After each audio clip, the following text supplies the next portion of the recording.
خوش اومدید آقا. امروز BMW M3 کامپتیشن داریم، نسخه 2025 طراحی خفاشیش که معروفه، طرح کربن‌های استفاده شده در همه جای ماشین، حتی رکاب ها، همه چی فوق العاده است. هر چی بگم کم گفتم. اما یک متاسفانه ای که داریم، ماشین 6 سیلندر خطیه.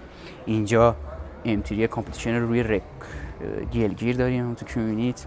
بچه این نسخه پایه هستش، نسخه های کامپتیشن بالاتری هم داریم. این نسخه پایه کامپتیشنه که کربن های استفاده شدهش کمه. مثلا اینجا مثلا پیانویه، ولی مثلا شما میتونید بگید اینو برام حتی کربن بزن. حالا بیاد با من همراه باشیم. این سقف و ستون، سقفش هم نگاه کنید کربونه.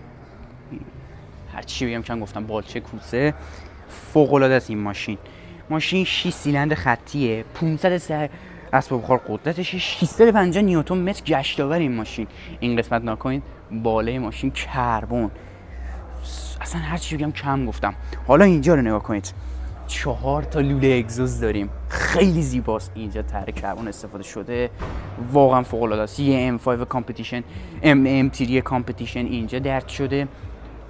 صندوق رو وا می‌کنیم، یه رینگ داریم فوق العاده است. هر چی بگم.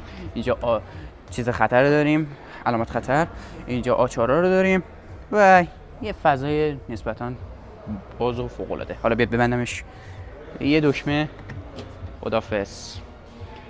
واقعا بالش کربن. این برای جوونا واقعا ماشین خفنیه. هر کسی که عشق سرعت، عشق اسپورت بودن رو میخواد تجربه کنه، این ماشین. رینگ ها رو داریم که پرفورمنس BMW هستش، کالیپرهای قرمز این ماشین و دیسکای کربن و یه رکاب. روی رکاب هم همونطور که می‌بینید ما کربن کار شده.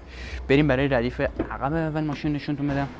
یه طراحی چرم و جیر، دستگیرهای درب این ماشین، سیستم‌های هارمن کاردن استفاده شده، برعکس نسخه M5 که باورزن ویلکینزه، این هارمن کاردن استفاده شده و ماشین واقعا فوق العاده است. هر چی بگم کم گفتم. نگاه کنید صندلی‌ها، ردیف بزرگ، چرم و جیر استفاده شده. و حالا بریم جلو. دیگه از ردیف شاگرد نشون نمیدیم، بریم برای جلو. بیا با من همراه باشید. ماشین واقعا فوق العاده است. هر چی بگم کم گفتم. سیستم هاش اصلا خیلی پیشرفته شده. 0 تا 100ش 3.9 ثانیه. اینقدر ماشین فوق العاده است.